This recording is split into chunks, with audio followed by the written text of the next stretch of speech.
पाकिस्तान तहरीक इंसाफ क्या बेबस हो रही है या सिर्फ अली अमीन गंडापुर साहब जो वज़ीर आला हैं खैबर पख्तूनख्वा वो बेबस हो रहे हैं? और इसकी बहुत सारी वजूहात हैं। एक तो जिरगा हो रहा है, पहले वो नहीं होने दिया गया और उस पर सूबाई हुकूमत ने वाज़ेह मौक़िफ़ लिया, अब दोबारा वो जिरगा हो रहा है और हुकूमत सूबाई हुकूमत और वफाकी हुकूमत की सरपरस्ती में हो रहा है। दूसरी तरफ PTI की सियासत है। पिछले हफ्ते वज़ीर आला खैबर पख्तूनख्वा ने ऐलान किया कि वो डी चौक हर सूरत में पहुँचेंगे क्योंकि खान साहब का यही हुक्म था। फिर वो लेकिन उस दिन तो नहीं पहुँच सके, अगले दिन वो पहुँच गए और फिर अचानक गायब हो गए। उसके बाद जो कुछ हुआ वो आपके सामने है और अब जो सियासी सूरत हाल सामने आ रही है उसमें ये लग रहा है कि तमाम सियासी क़ुव्वतें वफाक की भी और सूबाई की भी कम अज़ कम इस बात पर मुत्तफ़िक हैं कि जो कुछ वहाँ पे अमन अमान की सूरत हाल है सूबा खैबर पख्तूनख्वा पे, उस पर सब मुश्तरका एक लायामल बनाएं। इसलिए जिरगे की भी इजाज़त दी गई है और जिरगे में जो कुछ भी फ़ैसला होगा उसके बारे में भी हम आपको मतला करेंगे। लेकिन इधर इस्लामाबाद में जो सुप्रीम कोर्ट ने आज एक इल्तवा दिया है केस में, वो इंटर पार्टी इंतखाबात का पाकिस्तान तहरीक इंसाफ की, और उसमें उन्होंने कहा है कि आखिरी इल्तवा है, इसके बाद इल्तवा नहीं दिया जाएगा। हमें ज्वाइन किया है तैमूर सलीम झगड़ा साहब ने, रहनुमा है पाकिस्तान तहरीक इंसाफ से। उनसे इन तमाम मामला पर बात करेंगे कि PTI की सियासत क्या रुख इख्तियार कर रही है। तैमूर साहब अस्सलाम वालेकुम। वालेकुम सलाम। बारी बारी टॉपिक्स उठा लेते हैं, पहले आइनी तरमीम पे आ जाएं कि आइनी तरमीम पे आपका मौक़िफ़, ये बिलावल भुट्टो साहब ने भी कहा है और भी ये रिपोर्ट्स आ रही हैं कि PTI शायद संजीदा नहीं है कि किसी भी किस्म की मुत्तफ़िका आइनी तरमीम कौमी असम्बली से पास करवा सकें, जबकि JUI के आपके साथ मुज़ाकरात जारी हैं और JUI कोशिश कर रही है कि आप और उनका मौक़िफ़ एक हो। PTI का मौक़िफ़ असल में है क्या? साहब अभी तक ये बड़ा क्लियर होना चाहिए। पहली चीज जो ये अटेम्प्ट हो रही है कॉन्स्टिट्यूशनल फेडरल कोर्ट और जो एक फ्लोट कर रही है सोशल मीडिया पे ड्राफ्ट नई पीपल्स पार्टी की जानिब से, इसमें लग रहा है कि अब फेडरल कोर्ट के साथ प्रोविंशियल कोर्ट्स भी बन रही है। ये आईनी तरमीम तो अनएक्सेप्टेबल है। ये पाकिस्तान के जुडिशरी पे एक अटैक है, उसको सबसाबियत करने का। अभी मैं देख रहा था, हमारा एक लड़का है, बल्कि मेरे ख्याल में एक सिंगर, उसकी तस्वीरें रिलीज हुई है कस्टोडियल टॉर्चर के मार्क्स। आप खुद सफर कर चुके, जो फिलहाल जजेस के साथ हो रहा है। इस्लामाबाद हाई कोर्ट के जजेस ने खत लिखा है, मुख्तलिफ हाई कोर्ट्स के जजेस ने चीफ जस्टिस काजी फाइज ईसा को बताया जो इलेक्शन में हुआ, जो मीडिया पर रिस्ट्रिक्शंस है। क्या आप चाहते हैं कि एक बड़ा संजीदा टॉपिक जो है इस आईनी तरमीम का, वो इसलिए हो कि ये निजाम अपने आप को फर्दर प्रोटेक्ट कर सके, कानूनी तौर पे भी प्रोटेक्ट कर सके? ये तो आपको मुझे इक्वली अनएक्सेप्टेबल होना चाहिए। आपने जो कोई डिस्कशन शुरू करनी है 26 अक्टूबर के बाद शुरू करें आपने, और उसको टाइम दें। 18वीं तरमीम को 11 महीने लगे थे। बाकी जो JUI का ड्राफ्ट है, मेरे ख्याल में एंड आई एम श्योर उस पर मुशावरत हो रही है, चूंकि वो अच्छा फेडरल कॉन्स्टिट्यूशनल कोर्ट से दूर चला जाता है और कॉन्स्टिट्यूशनल बेंच की बात करता है। मेरे ख्याल में this is much more realistic. ये भी होना चाहिए 26 अक्टूबर के बाद। ये अदलिया और अदलिया की जजेस की जो अपॉइंटमेंट है, उसका जो तरीकाकार है, उस पे आप समझते कोई बेहतरी नहीं आनी चाहिए? नहीं, वो अदलिया का मार्शल लॉ जस्टिफाई करना तो बिल्कुल भी जायज नहीं है ना। जैसे तारीख ने बता दिया, जुल्फिकार अली भुट्टो की जो हैंगिंग थी वो जायज थी ना। जो 1999 के बाद जनरल मुशर्रफ को लाइसेंस मिला ना, 2007 का जो PCO फोरम था। और इसमें कोई शक नहीं कि हमारी अदलिया में आज भी परफेक्शन से बड़ी दूर।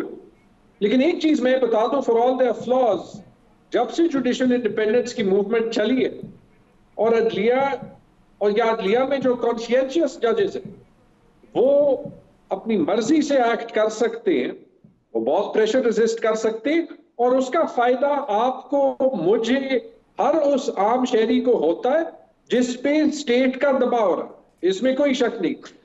ये आप भी नहीं कह सकते। आपसे अब आप इसको आगे ले चलते हैं, इस डिस्कशन को इस आपकी बात से ही रिलेट करके। आपने वकला तहरीक का हवाला दिया, जाहिर है आप भी थे, मैं भी था। 2 वज़ीर-ए-आज़म को मुंतखब को निकाल चुकी है ये अदलियत तब से जब कि इन वज़राए इस अदलिया को, इन जजेस को बहाल उन्हीं सियासी जमातों ने करवाया। ना PMLN खुश है, ना पीपल्स पार्टी खुश है, ना PTI खुश है। ये तीन बड़ी जमातों को मैंने बता दिया आपको इस अदलिया के किरदार। मैं ओवरऑल तमाम अदलिया की बात कर रहा हूँ और जो हमारा जुडिशल सिस्टम है उसकी बात कर रहा हूँ। और एक तरफ हम ये आप कहते हैं, आपकी पार्टी कहती है एंटी स्टैब्लिशमेंट, हम इस पर स्ट्रगल कर रहे हैं, तो आप समझते हैं कि नई स्टैब्लिशमेंट अदलिया को बनाना चाहते हैं। आप नहीं चाहते पार्लियामेंट सॉवरन हो, उसके पास इख्तियार हो, जैसे अमेरिका में होता है जजेस की अपॉइंटमेंट का तरीक़ाकार और जिस तरह से वो ग्रिल करते हैं उनको अपॉइंट करने से पहले। आप नहीं समझते ये भी जायज़ है यहाँ पे? हम बिल्कुल ये समझते हैं, मैं ज़ाती तौर पे भी ये समझता हूँ, लेकिन ये पार्लियामेंट तो सॉवरन नहीं है। इस पार्लियामेंट में क्या आप ये नहीं समझते कि नवाज शरीफ से लेके वो तो हर पार्लियामेंट के बारे में हम कह सकते हैं पिछले 50 साल में नहीं कि नवाज शरीफ से लेके PMLN के 90% लोग जो हैं वो पब्लिक के मैंडेट से तो नहीं है। तो पहले इन पे सबसे बड़ा निशान देखे ना, ये इलेक्शन कमीशन सॉवरन है, ये तो सुप्रीम कोर्ट का फैसला है। ना ये पार्लियामेंट सॉवरन है, ना वो पार्लियामेंट जो कि दुनिया की तारीख में शायद पहली पार्लियामेंट बनती है जो हमें अपने आप को जमहूरी कहती है, लेकिन वो सुप्रीम कोर्ट का फैसला मानने से इनकार करती है, क्योंकि उसका नुकसान उन्हीं लोगों को होगा जो कि कह रहे हैं। मुझे बता देना, दो ही मुझे मिसालें मिलती हैं कि पाकिस्तान की तारीख में पार्लियामेंट ने सुप्रीम कोर्ट का फैसला ना माना। एक जब पंजाब और KP में 90 दिन के इलेक्शन थे, और दूसरा ये अभी जो रिजर्व सीट्स का फैसला। इत्तेफाकन रिजर्व सीट्स के फैसले से हुकूमत को तो कुछ नहीं होता था ना, ये आईनी तरमीम मुश्किल होती थी, नियत साफ नजर आती है। ठीक है, आप मैं आपकी बात समझ गया हूँ। ठीक है, सवाल ये है कि अगर ये बात आपकी मान ली जाए वैलिड है कि जी ये पार्लियामेंट सॉवरन नहीं है, इसकी लेजिटिमेसी पे सवालात हैं, तो कौन सी पार्लियामेंट थी जिसकी लेजिटिमेसी पे सवालात नहीं रहे 1973 से लेके आज तक, बल्कि 1970 के जो इलेक्शन हुए, 71 के। फिर दूसरी बात यह है कि इसका मतलब तो यह है कि जो भी कानून साजी ये पार्लियामेंट करे, ये तरमीम 26 को तो छोड़ दें, कोई भी कानून साजी करे तो वो एक्सेप्टेबल नहीं होनी चाहिए, इंक्लूडिंग पार्लियामेंट्री सेक्रेटरीज के ओहदे जो लिए हुए हैं, जो गाड़ियां ली हुई हैं आपकी पार्टी के लोगों ने भी, और जो सिस्टम में बैठे हुए हैं, पार्लियामेंट के मेंबर्स हैं, तनख्वाहें ले रहे हैं, पर्क्स एंड प्रिविलेजेस ले रहे हैं, फिर तो वो सारे ख़त्म कर देने चाहिए। यही इतराज़ खैबर पख्तूनख्वा की असम्बली पे भी है, तो वहाँ की हुकूमत भी फिर लेजिटिमेट ना हुई। तो ये इतराज़ात का सिलसिला कब रुकेगा? जब वो लोग जो फिलहाल पावर में है, और मैं PMLN और पीपल्स पार्टी की बात कर रहा हूं, या कम से कम कागज में पावर में, जब उनके साथ जो हुआ है तारीख में और उनके आज के एक्शंस अगर मिल जाए तो ये आज खत्म हो जाए। अब मैं आपकी इस बात से देखिए एग्री नहीं करता इन प्रिंसिपल। तो देखिए मेरे ख्याल में अगर हम अपना फाइनेंशियल निजाम चेंज कर लें तो बहुत कुछ चेंज हो सकता है, ये एक अलग डिबेट है। लेकिन मेरे ख्याल में इस बात का तो क्रेडिट PTI को ही देना चाहिए जो इल्जाम एक रहा है कि हम एक सिस्टम के अंदर नहीं काम करना चाहते। वो तो हमने दिखा दिया कि हालांकि इसके बावजूद कि हमारे तकरीबन 100 नेशनल असेंबली की सीट्स पे चोरी हुई, कि हम एक सिस्टम का हिस्सा बन गए, उसके बावजूद आज जो है वो हमारे लीडर में अभी किसी को जेल उनसे मिलने भी नहीं दिया जाता। वो तो छोड़ दें, उनकी दो बहनें हैं, बीवी उनकी ऑलरेडी जेल में थी, मुझे बता दें उनकी दो बहनें था, वीडियो फुटेज उनकी सामने है जिस तरीके से उनको अरेस्ट किया गया था। क्या लॉजिक है, क्या जो है वो लेजिटिमेसी है कि उनको अभी भी रिमांड पे रखा गया? इस असूल पर, इस लॉजिक पे तो PTI को KP की हुकूमत छोड़ देनी चाहिए। नहीं, क्यों इस असूल पे PTI KP की गवर्नमेंट छोड़ दे? मैं ये जरूर KP की गवर्नमेंट को कहूंगा कि जितना वो जो है ना, हमारे जो अभी हमारा वोटर, हमारा सपोर्टर हमसे एक डेमोक्रेटिक स्टैंड लेने की एक्सपेक्टेशन करता है। आपके अवाम ने, वोटर सपोर्टर ने जो मर्जी कहा, आपने उठा के रहती की टोकरी में आपकी हुकूमत ने डाल दिया। नहीं, मैं गवर्नमेंट के एक्शंस पे मेरा काम नहीं है कमेंट करना, मैंने ये कह दिया, जो आपको कभी कोई पीएमएलएन का, आप कभी कोई तारीख देख लें पीएमएलएन की तारीख में, आपके ख्याल में पीपीपी या पीएमएलएन के 90% मेंबर्स को ये नहीं पता कि ये अमेंडमेंट्स गलत है? कितना लोग बोले?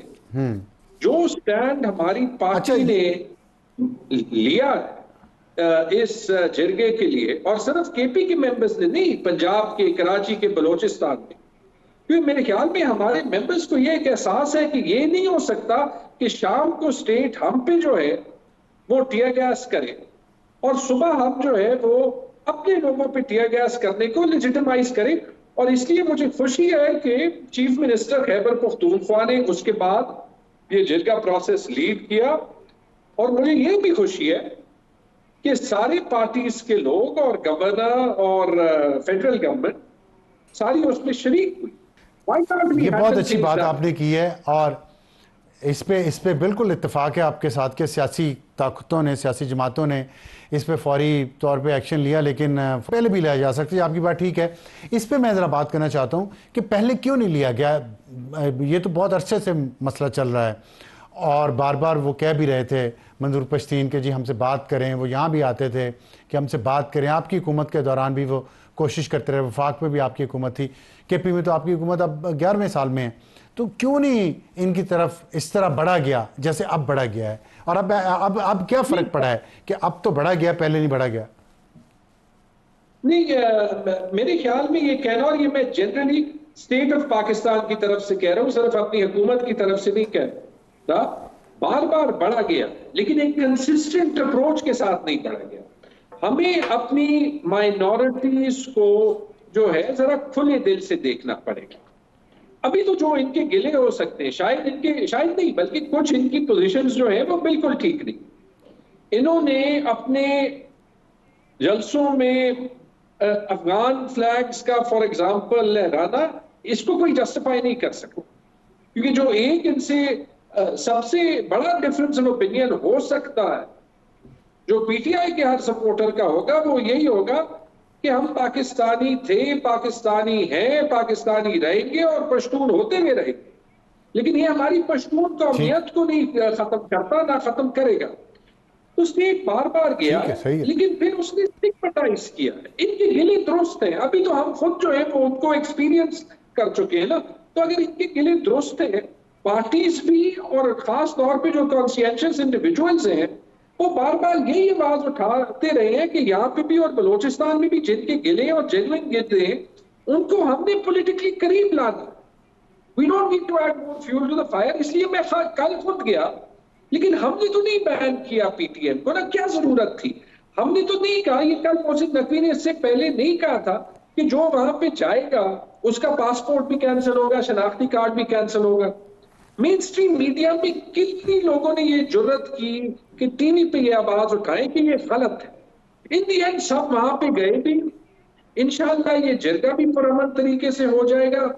लेकिन ये हमारे लिए एक नेशनल लेवल पे सवाल है कि ये हम पहले क्यों नहीं कर सकते। हम तो कहते रहे हैं कि मुख्तलिफ राय को एक्सेप्ट करते हुए पाकिस्तान कमजोर नहीं होगा, मजबूत होगा। तो अच्छा, फिर ये जो मैंने बात की थी शुरू में कि बेबस क्यों लग रहे हैं वजीर आला खैबर पख्तूनख्वा के? नहीं, मेरा नहीं ख्याल कि बेबस लग रहे। मेरे ख्याल में अगर मैं कल की बात करूं तो जो मेरे ख्याल में ये एक नेशनल विक्ट्री है जो हमने इस जिरगे के लिए स्पेस क्रिएट की है। आई होप कि पीटीएम के सपोर्टर्स को भी ये समझ आएगी, और मेरे ख्याल में जो ये प्रोसेस लीड किया है सीएम खैबर पख्तूनख्वा ने किया, और उनको इसका क्रेडिट जाना चाहिए और बाकी पार्टीज को भी जाना चाहिए जो वहां पे पार्टिसिपेट किया। इसमें कोई शक नहीं कि हमारे और अहमद वली खान के दरमियान तलखियां है, गवर्नर और सीएम के दरमियान तलखियां है। मोहसिन नकवी साहब तो 2 दिन पहले केपी हाउस जो है वो पूरा हमला बेच के गए थे। लेकिन इतनी जल्दी डिफरेंसेस सॉल्व हो सकते हैं if the objective is correct, तो why not learn from it. आपने अभी कहा कल का जो हुआ है ये नेशनल विक्ट्री है और वज़ीर आला ने जो काम किया है, और कल का मैं ये कह सकता हूं, तो कल से पहले वो क्यों बेबस नजर आते रहे हमें? मेरा नहीं ख्याल कि कल से पहले बेबस नजर आए। ठीक है। अच्छा, आखिरी सवाल सिर्फ ये बता दीजिएगा, अभी आज भी पीटीआई ने इंट्रा पार्टी इलेक्शंस का जो केस था सुप्रीम कोर्ट में रिव्यू पिटीशन फाइल की हुई है, आज फिर उस पर इल्तवा मांगा, क्यों इल्तवा मांग रहे हैं आप? क्यों नहीं चाहते कि इसका फैसला हो? नहीं, मैंने फॉलो नहीं किया, लेकिन मेरे ख्याल में इस पे वैसे केस होने की जरूरत ही नहीं होनी चाहिए। जिस किस्म के national election commission of Pakistan ने कराए हैं, उस स्टैंडर्ड पे तो क्यामत के दिन तक उन्हें हर पार्टी के हर किस्म के इंट्रा पार्टी इलेक्शंस को लेजिटिमाइज कर देना चाहिए।